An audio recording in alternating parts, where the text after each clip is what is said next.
Do you think she was lying to Walgreens? I do, yeah.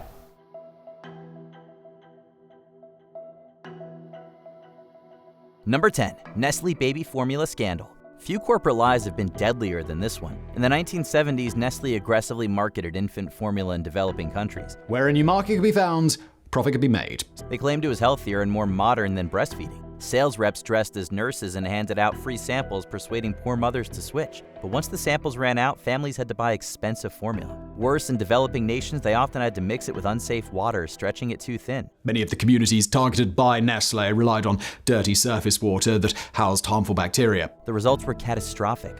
Widespread malnutrition, illness, and infant deaths. Advocacy groups launched a global boycott in 1977, accusing Nestlé of putting profits before lives. The scandal forced worldwide changes to the marketing of baby formula. For a generation, it became the textbook example of predatory corporate deceit. Number 9, naked juice. Turns out that all natural label may not have been so natural after all. This isn't just juice. This is naked juice. In 2016, PepsiCo was hit with lawsuits over its naked juice brand, accused of misleading health-conscious consumers. The drinks were marketed as wholesome blends of fruits and vegetables, plastered with labels like 100% juice, no sugar added, and all natural. But in reality, many bottles were mostly apple or orange juice spiked with cheaper fillers, with only trace amounts of the exotic superfoods advertised on the label. If you bought a popular juice drink in recent years, you could be entitled to a refund. Plaintiffs also noted the all-natural claim didn't hold up, since the juices contained synthetic ingredients too. PepsiCo eventually settled, agreeing to drop the branding. In the end, naked juice was more about marketing spin than clean living. So it will no longer make those natural claims, and the company will refund $9 million to consumers who bought it. Number 8, Listerine's exaggerated claims. For decades, Listerine mouthwash promised miracle cures it couldn't deliver. Are you ever skeptical about your mouthwash? I don't use just mouthwash. I use Listerine. Ads claimed the product could prevent or treat colds, sore throats, even dandruff. The Federal Trade Commission finally cracked down in 1976. I had to come to Paris to discover Listerine. They ruled that Warner Lambert, the maker of Listerine, had misled the public for over half a century.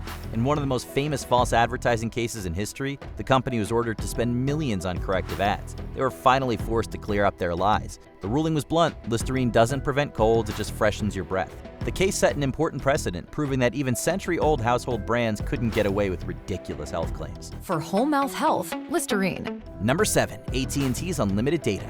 Their claims of unlimited data eventually pushed credulity to the limit. In 2014, the FTC sued AT&T for misleading millions of customers. There is a group of people who use a high amount of data, they have unlimited plans, and AT&T's been trying to punish them. And now the FTC says that's not okay. They honestly thought they were signing up for true unlimited data plans. They were in for a rude awakening once they hit certain thresholds. Sometimes it only took a couple of gigabytes. At that point, AT&T would quietly throttle their speeds, slowing connections by as much as 90%. Edith Ramirez, the chairwoman of the FTC, says the issue is simple. Unlimited means unlimited. Customers who thought they could stream or browse freely had their phones slowed to a crawl. And there was AT&T still charging full price for a crippled service. The deception lasted for years, affecting at least 3.5 million people. In 2019, AT&T finally agreed to pay $60 million to settle the case. Along with the fine, AT&T must now clearly disclose any restrictions or information about speed or amount of its mobile data when marketing its data plans. Number 6, Uber can't stop lying. Uber built its empire in both disruption and deception. In 2017, the FTC nailed the company for lying to drivers about how much they could earn. Uber lured recruits with inflated salary promises and pushed car leases that left many drivers drowning in debt. And why do you think these rideshare companies keep this information from you guys and from the customers? Why do you think they hide it?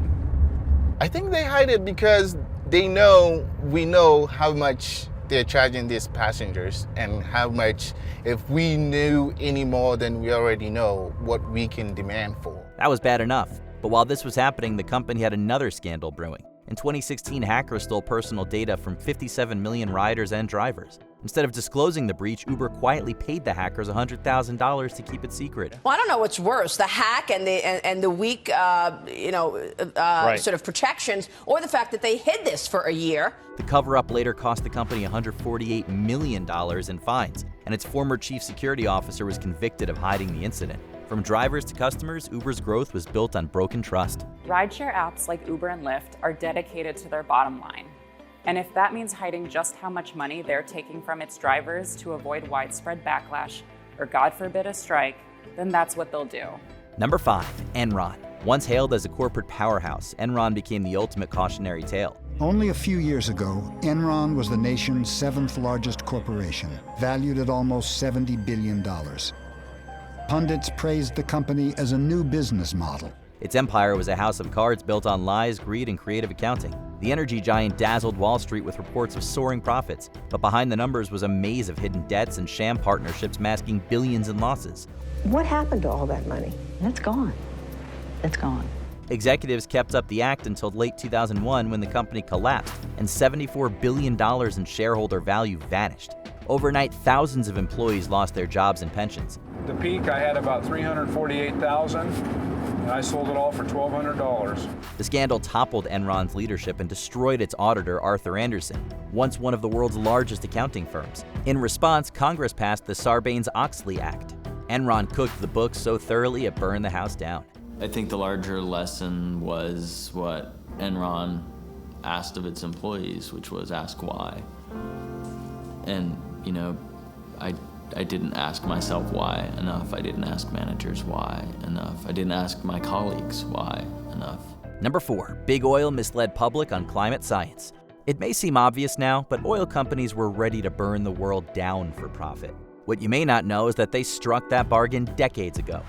Everything that we studied was basically consistent with the finding that the Earth was going to warm significantly, and we just were trying to say how it would warm. As early as 1959, industry scientists warned that fossil fuels could dangerously heat the planet. There's a level of foreknowledge by the fossil fuel industry that business as usual would lead to disaster around the world. By the late 1970s, Exxon and other oil giants had mountains of detailed internal research.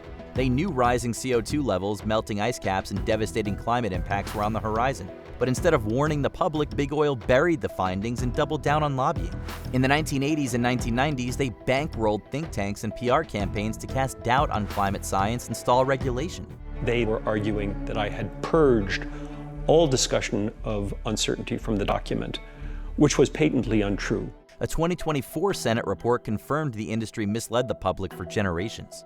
Number 3, ExxonMobil lied about plastics recycling. For decades, ExxonMobil told the public a comforting story, namely that plastic wasn't a real problem and could be easily recycled. California's Attorney General sued ExxonMobil today, saying the oil giant misled the public about the limitations of plastics recycling. By a lot? In 2024, California sued the company for what it called one of history's biggest consumer deceptions. ExxonMobil and other oil giants promoted the recycling symbol, commercials, and public campaigns, suggesting plastics were easily reusable. They perpetuated a single-use throwaway lifestyle, saying it's okay, use as much as you want, whenever you want, it can be recycled. But internal documents revealed they knew the truth all along. Most plastics can't be recycled economically, and the vast majority ends up in landfills, incinerators, or oceans. What is your response to the Attorney General of California saying you've basically lied for decades about recycling working? Obviously, it's an open investigation, and I prefer not to comment on that. The lawsuit argues Exxon misled consumers to protect its bottom line while the plastic crisis ballooned worldwide. By selling the myth of recycling, Exxon bought itself decades of profits. Meanwhile, the world chokes on their broken promises. Number 2, Theranos. Once hailed as Silicon Valley's next great unicorn, Theranos turned out to be a $9 billion mirage. Founder Elizabeth Holmes planned to revolutionize blood testing. The youngest billionaire in the world. Is that heady when you hear that? You know, it's not what matters. What matters is how well we do in trying to make people's lives better. She promised a sleek little machine that could run hundreds of tests on just a few drops of blood. Investors, politicians, and even the media bought the story. There was one little problem. The technology was fake. But Elizabeth Holmes had told Walgreens in 2010 that it had developed this device that was capable of running any blood test from a few drops pricked from a finger in real time and less than half the cost of traditional labs. Was that true? No, certainly not. Behind the glossy facade, Theranos secretly relied on traditional machines. They lied to patients, doctors, and regulators alike. Critical medical decisions were made based on faulty results. Whistleblowers and reporters eventually exposed the fraud, leading to the company's collapse in 2016. Holmes and her partner, Sunny Balwani, were later convicted of fraud. Number 1, the tobacco industry on cigarettes. Few lies have cost more lives than Big Tobacco's half-century of deception. Yes, the 1964 U.S. Surgeon General's report definitively linked smoking to cancer, and internal memos prove they knew the risks all along. It is our vision to create a smoke-free world.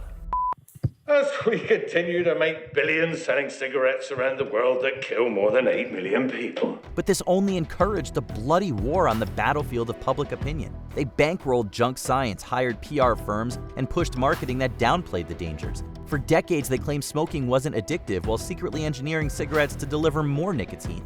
I believe that nicotine is not addictive.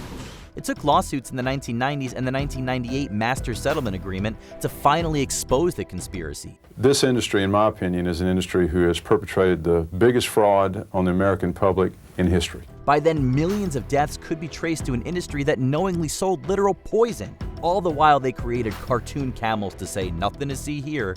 Drop your favorite corporate oopsie in the comments below. Bonus points if it dinged your faith in humanity. Our tobacco businesses successfully executed their strategies.